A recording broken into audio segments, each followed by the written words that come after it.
What is going on, everyone? Well, it's week 3 of the competition season and competition prep, and things are going so well right now. I want to say I was about 263 when I started week 1. I'm now clipping about 247, so I've dropped a ton of water and bloat and just everything that's left over from the off season. So I'm finally in week 3, starting to look a little bit more trim, and I'm feeling a lot better now. That first couple of weeks, it's rough, especially when you're coming off a 10-day rest period and your body's not used to a stringent diet and the caloric deficit continually. It's a rough week.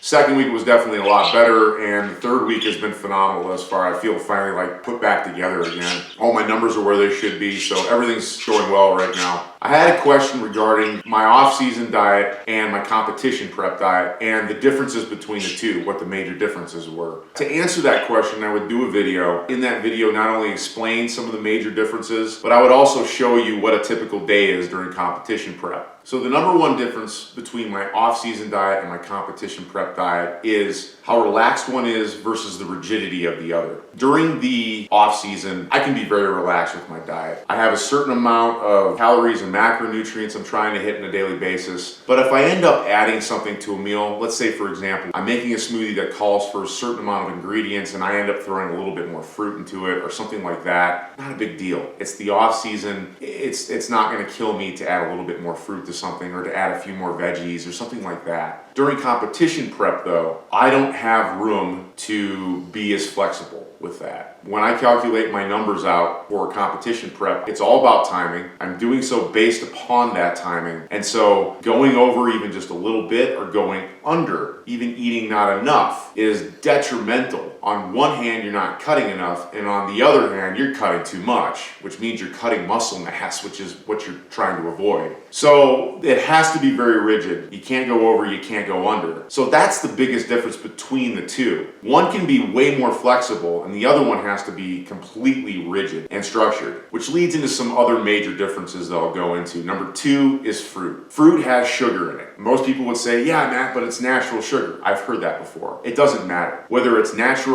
refined, it doesn't matter. It's sugar. And when I get trim enough and lean enough, it bloats me. And I can see the water retention. So I just can't do fruit. It's just one of those things that it has to go. I'll do bananas and apples on a daily basis, but I'll also do fruit like pineapples and different types of berries, strawberries, raspberries, blackberries, blueberries. So I do plenty of fruit during the off season, but during the competition season, it has to go. Which leads into the third major difference between the two, and that's vegetables. Once again, during the off season, I'm able to have a wider variety of vegetables in my palate. I love vegetables like Brussels sprouts and onions, carrots, and all that stuff. The problem is, for example, Brussels sprouts and onions, especially white onions, bloat the hell out of me. Once again, we get into that bloating. I get very gaseous and bloated when I eat that stuff. So typically during the competition season, and they're mostly fillers, like you're gonna see, if I just ate things like black bean spaghetti or mung bean pasta by itself, I'm not full. So I'll typically add things like raw spinach, broccoli, and because of its diuretic effects, I'll add asparagus into my regimen. That's typically it. These are vegetables that typically don't bloat me. But even towards the very last part of my prep, broccoli even goes because it's fibrous, it's very fibrous, and that tends to distend my waistline. So I've noticed that even cutting broccoli out, when I get really trim, you really see more of the definition come out just by cutting that off my palate. So the vegetables are even limited because of the effect they can have on my body during the competition season versus the off season. The fourth major difference between the two is fluids. During the off season, I'm much more relaxed with my fluids. But during competition prep, I have to be much more stringent with my fluids. And the reason is because I eventually have to cut those fluids down during my last week before I get on stage. The reason why I have to cut my fluids down is because you're trying to get as striated, you're trying to show every little bit of detail. And if I'm drinking a ton of water or a ton of coffee, then you're looking more round than you are striated. It's hiding a lot of your definition. Now, I've done it both ways where it's very relaxed, and then when I need to cut it out, I just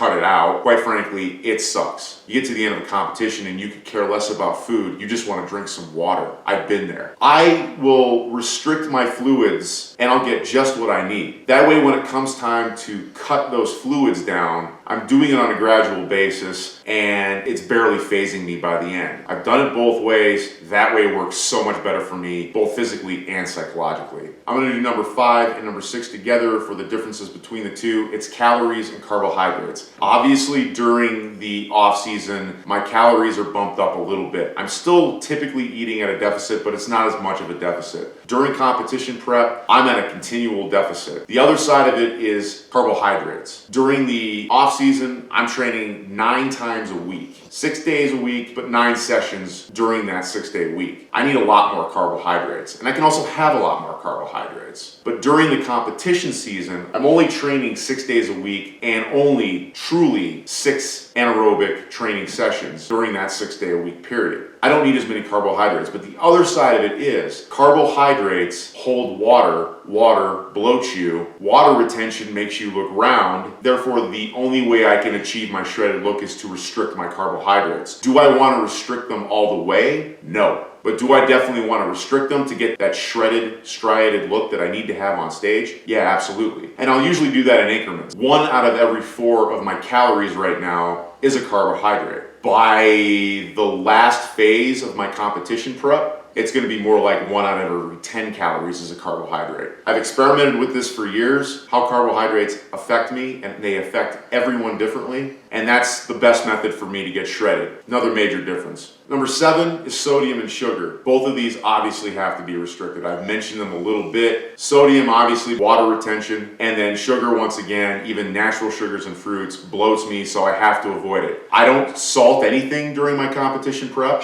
During the off season, once again, it's much more relaxed. It's the same thing with sugar. I can do fruits, I can even do a little bit of refined sugar during the off season, but during competition prep, I actually, going through my diet, I get no sugar in my diet at all. So during my competition prep, there's no sugar. There's absolutely no sugar in my diet. My body and my brain don't care for that decision too much during the first couple of weeks when I get back into competition prep. Because I go from eating a fair amount of natural sugar and fruits and vegetables during the day to nothing. So it's an adjustment period. The 8th major difference is my bedtime meal, the meal I eat right before bed. During the off season, I every night will make a casein-based ice cream, which is actually in my 10,000 calories in 15 hours video, and I'll pop that card right up here for you so you can click on that and see that if you haven't already. In that video, I show you how I make that ice cream, and that's pretty much what I do every night. But the problem is, during the season, there's 2 things that really kill it for me. Number 1 is there's typically anywhere from 6 to 8 cups of fluid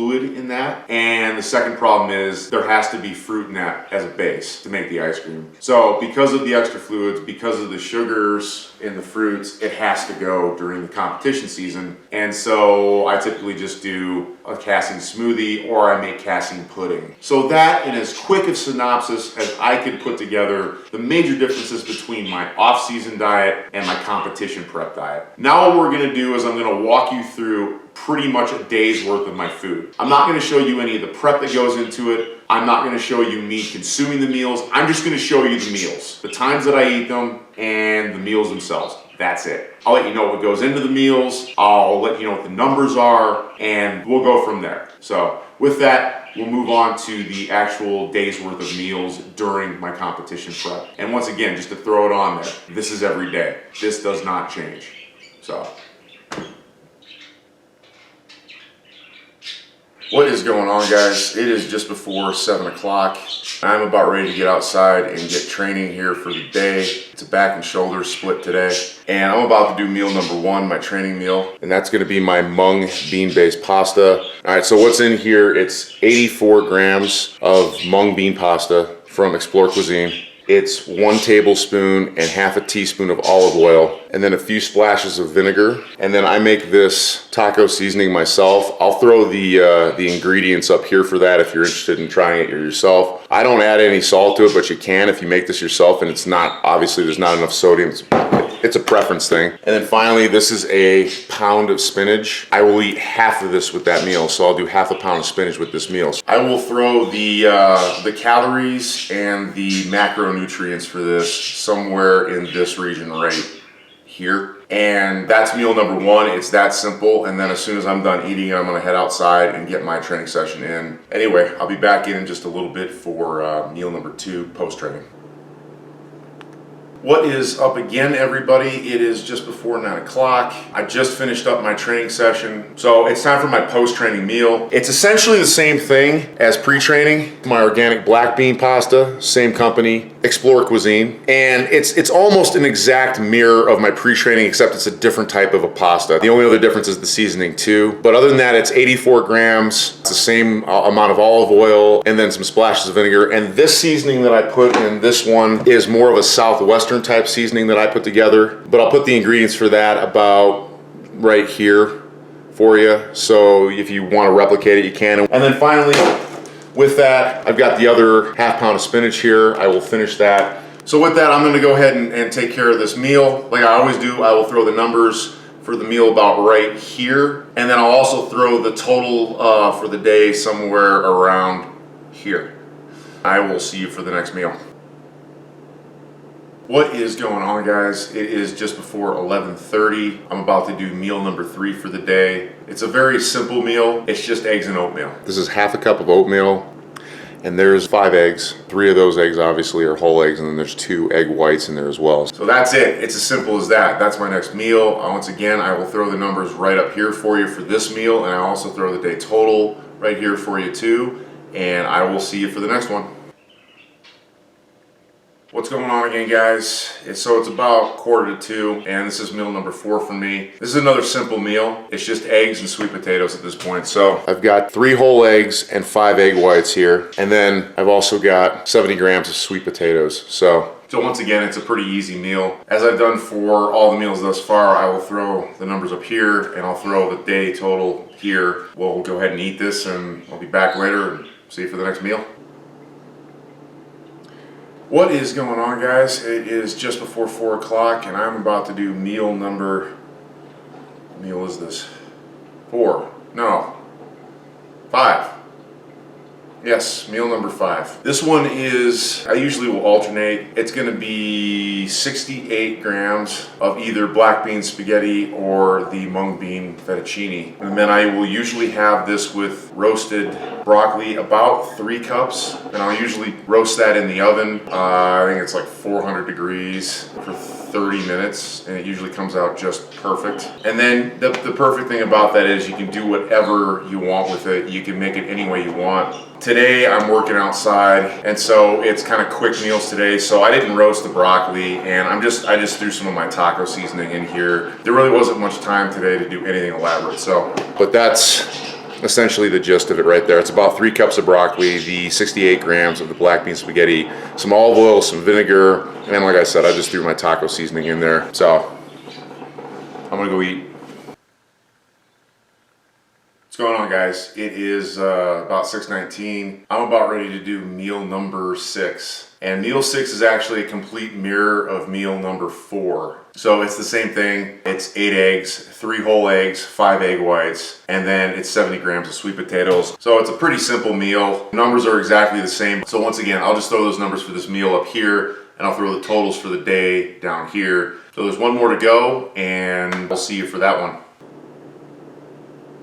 What is going on, guys? It is just before 8:30. I'm gonna go ahead and do my casein smoothie before I go to bed. The reason why I do a casein smoothie before I go to bed, whey protein powder versus casein powder, whey powder digests pretty quickly, whereas casein powder is lactose based, so it digests pretty slowly actually. It takes anywhere from 6 to 8 hours to fully digest. The whole reason being you're sleeping for about 8 hours, you can't eat anything for 8 hours, so your body goes catabolic. This will help to stave that off. off. So that's why I do the casein before I go to bed. Anyway, I've got 49 grams of strawberry casein powder tonight. I'm just gonna do that with about a cup and a half of water and then a tablespoon of olive oil and then maybe about 4 or 5 ice cubes just to get it nice and cold, give it more of a slushy consistency, and that's it. It's that simple. So I'll go ahead and post those numbers for this meal right here, and I will post the day's final total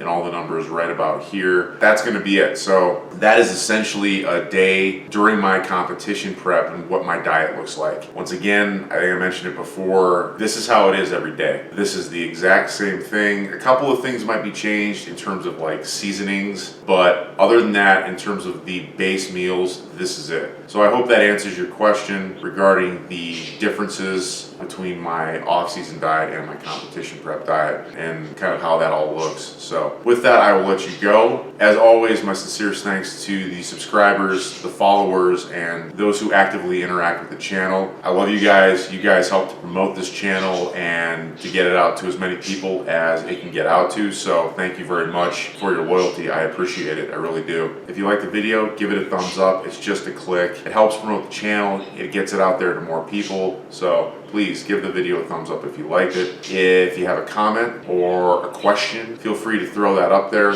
I love hearing from you guys. So if you know anybody that might gain a little value from the video or from the channel as a whole, please feel free to share it. And then finally, if you're gaining value from the content in the channel, feel free to hit that subscribe button. As I always do, I will throw those buttons right up here for you. So once again, all you have to do is just click and you are subscribed to all the content that I post, and you're notified when I do post new content. So with that, guys, stay safe, stay strong, stay healthy, and stay positive. Thanks, guys. Have a good one. As I've always done, I will throw... But once again, I will throw them... Getting used to this right here.